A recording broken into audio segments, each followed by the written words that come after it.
What's up, everybody? Today we're going to be talking about Pentest Storytime, my favorite hacks from the past year. My name is Heath Adams, aka the Cyber Mentor, and I am a husband, hacker, military veteran, and day to day I am the CEO and founder of TCM Security, which is an ethical hacking and penetration testing company.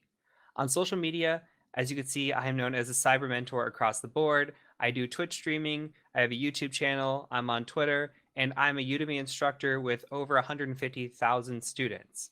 So quickly, why this talk?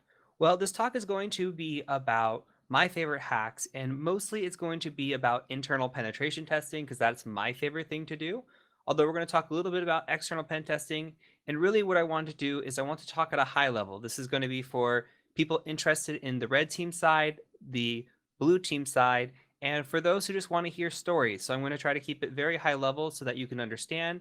And I'll provide resources if you want to get deeper into the weeds on this. But these are going to be my stories from the past year or so. And we're just going to kind of cover what I thought has been really eye-opening or educational that I can pass on to you. So the first story I've actually told before, but this is one of my favorite stories. And it's kind of outside the last year, but it's within the last 2 years. And I think it's very interesting. So I was doing a pen test against a company and we were doing external and internal. So the goal of the external pen test is to try to break inside the network. Once you're inside the network, that is called the internal pen test. So here's a little bit about the story, but before we start, let's talk a little bit about how we got in. So in order to talk about how we got in, we have to talk about something called credential stuffing. Now, credential stuffing takes breached account data. And you can think about all the breaches that are out there. You hear about them all the time. And we take this user credentials. So you can see here we have Joe, ABC123, and this might show up in a breach. So we'll take these credentials and we'll try to pass them along to web servers or anything that the company owns via a website or login page, etc. So with that out of the way, we can utilize tools such as a tool that I wrote actually called Breach Parse that utilizes these breach credential lists. So for example, here I'm using tesla.com, but that's just a pure example just to show that these accounts come up in breaches. And what we're looking for are obviously the usernames and passwords for these, but also any sort of patterns. So are we seeing first initial last name? Are we seeing just first name, last name? How are they showing up on the email patterns?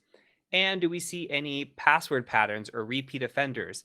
Such as shark@tesla.com, you could see the same password is used twice, just a little bit different. So if I know that, maybe I'm going to try to use this password in some format that includes 907814 and then some variation of DADE here in the middle, or anything else where people have been breached on multiple occasions that can give us any sort of indication as to how we're going to utilize that. So that's one part of this attack. So let's go back to the story now. So you just saw the tool that we use called Breach Parse. And all I did with Breach Parse was do some credential gathering. I took the credentials uncovered with Breach Parse for this company, and all I did was pass them around. And I passed them around to a login form, which I found to be Lotus Notes, which Lotus Notes is very old. Okay, so I found Lotus Notes running externally, passed it around, and I did credential stuffing. I took the username, password, threw it at the login form, and wouldn't you know it, I had a successful login. Now, these credentials did not log me into the network. This seemed to be some sort of old credentials that were out there. But what Lotus Notes had on top of it was authenticated password dumping. So as long as we had some sort of valid user, we could dump all the credentials that were in the accounts there. So now, with that password dump, what I'm able to do is I'm able to take the credentials and the users that we just discovered and put them into an even bigger list. So I had the breach parse list, but now I've got this huge, gigantic list. Well, I want to pass that new list around too, right? So I'm going to go ahead and say, hey, can I log in somewhere? One place of interest is always Outlook. So any sort of Outlook, they were running their own Outlook instance, but Office 365, any sort of email, it's always good because usually it syncs with Active Directory. So if you have a valid login on Outlook, you're likely going to have a valid login on a VPN. So we like to target things that would sync with Active Directory.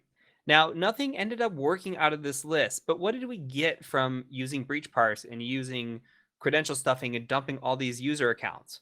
We got user accounts. We can go out to LinkedIn, we can go out to the web, we can scrape and gather as much information as possible, but we're not going to gather everything. And by the time that it was all said and done, using breach parse and using the Lotus Notes exploit, I ended up gathering about 1,000 usernames just for this company. So I got 1,000 usernames, and then I think, okay, well, if the passwords don't work that are from historical breach data, well, maybe I can try something like a weak password, something that might be reusable. Something like summer 2019 exclamation, perhaps. Something about the season, the year, and a special character really gets people going, and they love to do it.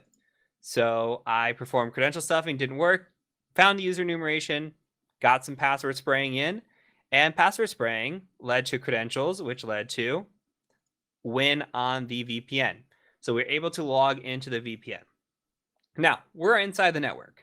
At this point, if I break in externally into a network, I go ahead and do a hard stop. I call the manager, whoever's in charge, and I let them know. So I call up the manager, and here's a text message format of it, but I say, hey, I managed to breach your external network, and I gained access to your VPN. I'm in. He said, okay, well, what level user are you? And I said, well, I'm a low-level user right now, meaning I didn't breach a domain admin. And he said, oh, that's it? I'm not too worried then. What can you really even do with a low-level account? That was my face. Exactly my face, because he's taunting me, and I wanted to show him what I could do. So let's take this a step further, shall we? So now we're in the network, and we can do something called LLMNR poisoning. So LLMNR is a man-in-the-middle type attack, or this poisoning is a man-in-the-middle type attack. And LLMNR itself is used to identify hosts when DNS fails to do so. It was previously known as MBTNS. And really the key flaw is that the LLMNR uses a username's user or a user's username and NTLM v2 hash when it is appropriately responded to. And I'll give you an example here in a second. So this is common. This is out of the box default enabled on Windows Active Directory. So we see this quite a bit. Unless a company's been through a pen test before, they typically will have LLMNR enabled unless they know better or not to do so. But what it looks like from a high level perspective is you have a victim, and the victim is sitting here and they're saying, hey, I'm trying to connect to a share. Maybe they type in a share wrong, or they try to do something and it just can't resolve. So maybe they're trying to connect to this hack me share. They ask the server, hey, do you know where this hack M is because it's mistyped? And they say, I have no idea what you're talking about. And this is a broad example. It can be way more than just a typed or a typo or anything. DNS, just a DNS, any sort of DNS where DNS is failing here, we're going to use LLMNR. So what happens is a broadcast message goes out on the network and it says, hey, does anybody know how to connect to this share drive that I mistyped? And we're sitting here as the hacker, man in the middle, and we say, you know what? I do. I'm going to go ahead and tell you how to get to that location, but first you got to send me your hash and I'll get you connected. And the victim's going to send over the hash. We're going to get connected. And that is what is called responding. It's waiting for some sort of response. We respond to it. It sends over its hash. Easy breezy. So with that being said, we very easily used responder, did man-in-the-middle poisoning, and did some hash cracking. Now, what happened?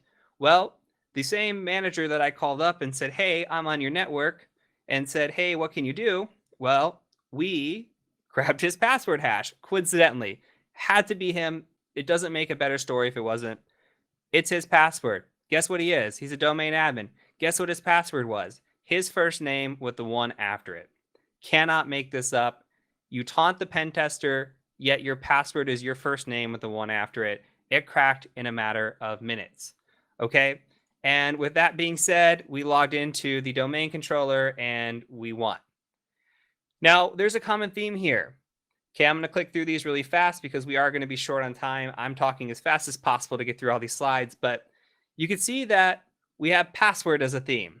When it comes to breach parse, password rotation and employee training is important because the breach credentials, if you're reusing passwords, that's going to be bad. Password reuse did occur and got us into Lotus Notes. Also patching because we were able to dump the passwords from Lotus Notes. Then you get over into OAuth and you say password complexity because we were able to log in. But more importantly, we were able to brute force unlimited amount of attempts and there was no multi-factor authentication. That's the big story here. There's no multi-factor authentication on Outlook. There's no multi-factor authentication on the VPN, which is even worse. Yeah, you're in the email. That's bad. But now you're in the network. That's even worse. And once we're in the network, password complexity again, your first name with a 1 after it, that's terrible. Disabling the LM&R broadcast, that's important as well. But passwords all around here. And of course, once you get into Active Directory, least privilege. So we're getting account credentials when it comes from LM&R because we're finding them, we're getting these passwords, and those passwords are being used on the network. Those accounts are being used on the network. In theory, you should only be using a domain admin account to log into the domain controller. And if you're using a domain admin account elsewhere, it generates network traffic. We capture that, we get a hash, we crack it, we log in. That's not least privilege. So that is story 1. Lesson learned here. Use multi-factor authentication. Okay, use multi-factor authentication. If multi-factor was in place, we never would have been able to log into the network. We would have had to do some sort of social engineering, somehow get that multi-factor or that key from somebody, but it wasn't there, so we were just able to log right in. Password complexity is important. Don't use your first name with a 1 after it. Avoid emails as usernames. User training, super important as well, okay? And don't taunt your pen tester. So don't taunt your pen tester. We're here to help you. Don't tell us, hey, what can you really do with it? Just let us go, understand the importance, and that's the big takeaways here. Now, the stories are going to get more interesting as we go, so I'm trying to save time for the bigger and better ones. So let's really get into the cool ones now. So, story time. Let's talk a little bit about IPv6. Now, IPv6 is one of the go-to things that I'm starting to utilize in pen testing. It's been my favorite go-to almost for like the last 2 years. And what it is we all use IPv4, right? We're very familiar with IPv4. So if we're using IPv4 in our network, that's very common.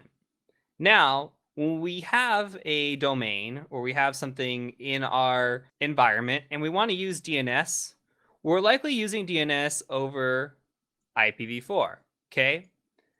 But what we don't do and what we don't really realize is that IPv6 is also enabled in our network. So we have IPv6 enabled by default, and who is really doing DNS for IPv6? Unless we go in here and disable IPv6, or we come in here and we have a DNS for IPv6, we can get malicious. So what we can do as an attacker is we can say, hey, we're going to sit man in the middle, and we're going to say, I'm the DNS server. Give me your credentials. And what I see a lot of times is any sort of login event. So say a regular user logs in, that triggers an event. If we're doing DNS over IPv6, we could take that login event and then relay that to the domain controller. Okay, we can do what's called LDAP relaying. Get into the domain controller. This will create a new user account or computer account for us. This can dump a lot of information for us. This can do a lot of things, which you're going to see here in a second how robust this can really be by using a tool called Man in the Middle 6, MITM 6. And I'll provide some resources here in just a second on learning more about this tool. But IPv6, by default, I would say a good majority of networks are not doing DNS for it. So we can just hop on, run IPv6 or Man in the Middle 6, do LDAP relaying, and potentially take over the domain controller in just a few minutes. So let's go ahead and take a look at how this works. Okay, so I'm going to show you a little bit of technical stuff from my side. Now we're going to start with a lab environment that I built out, and then we're going to go ahead and talk and show some real world examples. So we just run this tool, Man in the Middle 6, and we just specify the domain. That's all we have to do. So in this one, I'm running on marvel.local. And here we run a tool called NTLM relay 6.py. And we just specify, hey, where is the domain controller? And what are we going to do here? We're going to set up a fake WPAD, and we're just going to say, hey, I want to specify a loop me folder, which you're going to see here in a second. And now we're just waiting. We're waiting for something to happen. So say, for example, that a non-admin user event occurs. Let's say somebody logs into the network that is a non-admin user. Here we have a non-admin user of Marvel the Punisher. You could see that they logged in and succeeded here because they authenticated. So they have valid credentials. We're sitting man in the middle. We relay this to the domain controller. It succeeds. And what we can do is we can dump out this loot directory. So I specify loot me as a loot directory, and we can get all sort of information. We haven't hacked anything per se yet, but we can get domain computers, domain users, domain policy, domain trust, all sorts of things. Here's an example of what that looks like. You can see here that I could see the domain administrators, enterprise admins, who the administrators are. I can see descriptions, which I see passwords and descriptions all the time. I would say 15, 20% of the time where I dump something out like this, there's a password stored in the description. So if you're a domain admin and you're watching this and you see, or you're setting passwords in your descriptions, please stop doing that because I will find it or your pen tester will find it. So here we get information, right? We can see passwords and descriptions. We can see when passwords last set, what the flags are, when they last logged in, what their SAM name is, all kinds of information. Now, let's say that a domain admin user logs in. Well, when a domain admin user logs in, we can utilize that domain admin user to actually create a new account on the domain. It actually adds the user to enterprise admins, and we log right into the domain controller as this user. It's over. Okay, this is over. So DNS, IPv6, this relaying, it's a very quick way to take over a network. I've seen it happen in as little as 5 minutes. Here's one, for example. Here's a hospital we were pen testing, got domain administrator in 5 minutes. I've tried to blur out everything here. You could see that we were able to relay a user. This is up a little bit here, but we were able to authenticate as a user. That user was a domain admin. We were able to create the user, modify a ACL, add the user to enterprise admin, and then here we had a username and password. All we have to do is log in with this to the domain controller or use something like secret dump and just dump out the information. This is it. It's over. Other stuff that you can do, different hospitals, same results. We can authenticate, and sometimes we don't authenticate as the domain admin, but we can authenticate and get some sort of delegation rights. So it doesn't give us full domain admin rights, but we actually create a computer instead of a user. So this does it all automatically. We create that computer and we can actually impersonate. So you see a -K here. We can actually use a ticket, a Kerberos ticket, to impersonate and log in. Here is an example of where I use this ticket to log in as a domain admin on a specific machine. I was able to also dump secrets. Here's a SAM dump of a specific machine as well using a Kerberos ticket. So there's a lot of different things that we can do just because IPv6 is enabled in a network.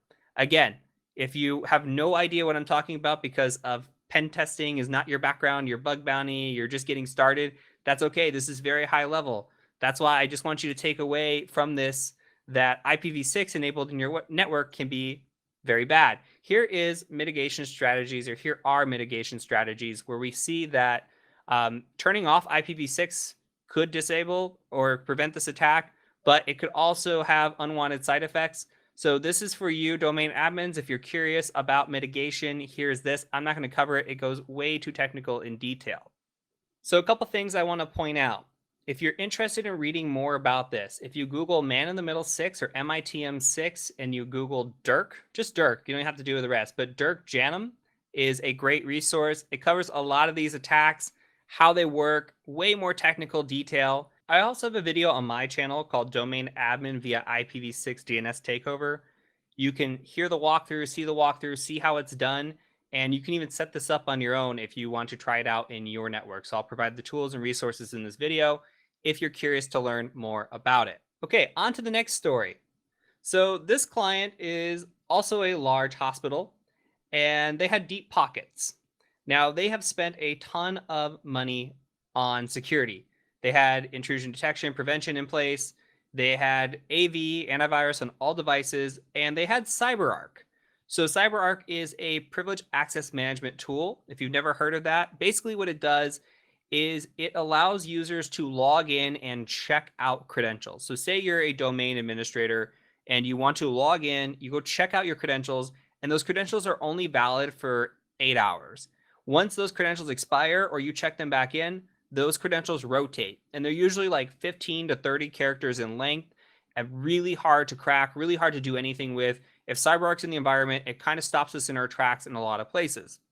However, I still managed to take them down.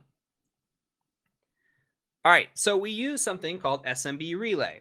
So if you remember earlier, we utilized a tool called Responder to do the LLMNR poisoning. That was the first example. Now, with LLMNR, you have the option of taking that hash, going offline and cracking it, or you have the option to actually relay that hash. So in order to relay a hash, we can utilize SMB, but SMB signing must be disabled on the target. This says SMB must be disabled. SMB signing must be disabled on the target. And the relayed user credentials must be admin on the machine for it to be of value. They can be non-admin, but you don't get a lot out of it. So what we're doing in this environment is we're in an environment now where SMB signing is disabled. If we get LLMNR, which was all over the place in this environment, we are getting hashes, but remember, that CyberArk was in place. If the password is 15 to 30 characters long, we're not cracking it. It's just not happening. So we needed to think outside the box. And what came up with is, hey, SMB relay. If we can't crack the password, why not pass the password or relay the password and say, hey, we are this user. Go ahead, don't verify that we are, because that's what SMB signing is. SMB signing says, hey, are you really who you say you are? But because it's disabled by default on host, not on servers, just on host, we can utilize that to our advantage. So we can relay some credentials. And you see here that we did a HTTP relay. We actually did this with NTLM relay X, just like you saw in the other man-in-the-middle 6 example. A lot of these tools play well with each other. And we were able to dump out the SAM. So we're able to dump out the hashes on the machine. Now, look, the administrator and tech support 2, there's also user 2, user 3. User 2, user 3 have the same hash value. Tech support 2, and administrator have the same hash value. Okay, they're reusing hashes here. If your administrator hash and your tech support hash are all the same, guess what? I'm taking these hashes and I'm going to try to pass them around the network. I'm going to try to crack them. I'm going to see what you're using here. So I take these, I crack it. By the way, it comes out to power 10. That's it. That's the password. And this password was utilized as well on the antivirus. So I was able to disable antivirus on all machines I logged into because they utilize the same password. No bueno, not good. Now, every time you see pwned here is a machine in the network that is being owned because the password is being used or that admin account exists on this machine. So we went from relaying credentials and signing into one machine, dumping password hashes, and now here we are on this machine. We relay these across the network, and we're just logging into all over the place, all kinds of access, all kinds of owns, okay? And within a few minutes, we come across an account on a machine, we dump the hash, we're able to log in to that using a hash. We don't even have to crack the password. The password, by the way, was welcome1 for a local administrator that is used on a domain controller. Please don't do that. Okay, so lessons learned. SMB signing should be enabled on your network. Least privilege is important. So your users should not have access, administrative access on machines. If all the users in that environment were utilizing low-level access, they didn't have domain admin, or not domain, just regular admin, local admin access on their machine, the relay never would have worked. We never would have been able to dump the hashes out. Account tiering as well, because, for example, you should have, again, the domain admin only log into the domain controllers, and Bob, if he's the domain admin, should have a Bob account and a Bob-DA account that he only logs into his domain admin with, or domain controller with. So account tiering is important. And oh yeah, don't reuse passwords. Super bad. Why do we do this? I see it all the time. All right, and this is my favorite story from the past year, which is called Digging Deep. Now, we're, again, at a large hospital. Come on, you already knew we're 3 for 3 on hospitals here. This hospital had no LLMNR. IPv6 was disabled. Everything was patched. looked really good from an environment. So what options do we have in that case? If the man-in-the-middle attacks aren't working, everything's patched, we don't really have an exploit, we have to think outside the box. So we have to dig deep. All right, so what I did was I started looking around the network. I started looking for different websites in the environment. So you can use different tools to do that, but basically you're just hunting port 80, port 443, seeing if there's any responses and going to them. What happened was I was going website to website to website, and this was a large hospital environment. They had a lot of websites. Most websites did not have default credentials. All it took was one. Okay, all it took was one. And we logged in plain text, sitting here in plain text, it says local administrative password. You can see this 70, I blurred the rest. Now, this had nothing to do with the environment itself. This had nothing to do with the network.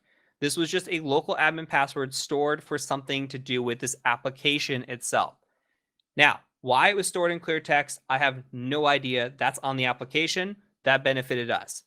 On top of that, the application had default credentials. It was just something they were testing out. It was nothing that they were even utilizing in their environment. They were just testing it out.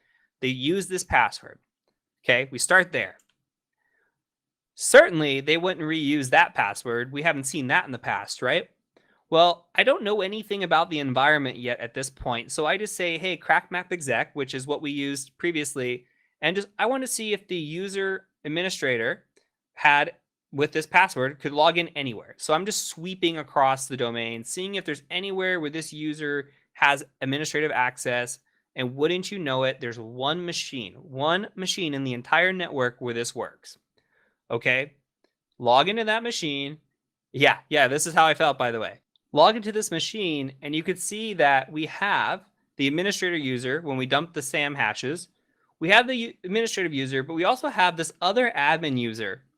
And wouldn't you know it, it's the same password hash. Look at that, which means what? It's the same password. So now we have a little bit more information at our disposal. There's this admin account. What if we pass it again? Oh, we passed it again and we saw everything light up, okay? So again, just like the example you saw, pwn, guess what? This is one of those other tech support type accounts where they were utilizing all across the network locally. So we have this local account and we're just passing it along. We're getting access to machines. You can see here's the authority system where we logged in on the network. And eventually we just keep going around dumping credentials. So this environment itself was using Windows 7. Windows 7 is known for having something called wdigest. Now, wdigest provides your credentials in plain text. They are stored in plain text. You could see here's fall 2016 with 3 exclamations. I told you people love this password. And there's this whole other one here, which I wouldn't have guessed. I don't think we would have actually cracked this one, but you could see it says IS setup, which was actually a service account running in the network, running as domain administrator. Now, you take this domain admin credential, you take it to the domain controller, you log in, and guess what? You're on the domain controller and you've owned the domain. So we took it from completely no access, seemed well patched, had no LM&R, no man-in-the-middle capabilities, and just one configuration, one default creds that were out there. If there were no default creds on that page, we would have never owned this network, okay? Without the default creds, wouldn't got there. Default creds were stored in plain text. If they weren't stored in plain text, wouldn't have got there. If they didn't reuse that password on the network, we wouldn't have got there. If they didn't reuse that password with a different account, we wouldn't have got there either. And if they weren't using Windows 7, we wouldn't have got there. There's a lot of chain events here that happen in pen testing, and it just is sometimes where you have to dig deep and you find these weird paths and you get there. And this is just another example of you have these things on the surface where just one little mistake or one tiny mistake across the board can lead to something bigger. You take one default credential login on an account that you weren't even worried about because it was just an example. It was just something you were demoing. And that went all the way up to domain admin access in a network. It happens. This is real life. It happens. Now, I know I went through this fast, and I did that because I wanted to share a bunch of these stories. So if you have any questions on this, feel free to @ me on Twitter at the Cyber Mentor. You can ask questions. I'll be happy to respond. I'll be available the next hour or so in chat as well if you want to ask more questions about anything that you saw. And of course, I'm very responsive, so please feel free to reach out to me at any time. Doesn't matter if it has to be today, but just feel free to reach out and I'll be happy to answer questions on this specifically. Hopefully, this was valuable for you. This is the end of the presentation. I really do hope you found value. Again, just big key takeaways. Use multi-factor authentication. Use strong passwords. A lot of this where we saw throughout the whole thing had to do with passwords, right? We got in externally because of weak passwords or reused passwords. We've owned machines internally because of reused passwords or because you want to be a jerk and also use your name as a password. And we saw local admin accounts just take down networks, enterprise networks with millions of dollars spent in security. In one of the examples with the CyberArk and everything else, local admin is so important. Everybody forgets about it. You can spend so much money protecting your domain credentials that you forget about the local administrator. Local administrator will kill a network. As you see here, will kill a network. There are times where I don't ever access a domain account until the very end, and it's because of that local administrator. And in fact, we never access a domain account in the third example. So keep that in mind. Local accounts can take you down as well. So if I want to take away these big takeaways, passwords are important. Utilize multi-factor authentication. Remember your local accounts exist and do not reuse passwords on local accounts. If you're using privileged access management, store those as well. And don't taunt your pen tester. That's it for this talk. I really hope you enjoyed it. Again, I'll be around for the next hour or so. Thank you so much.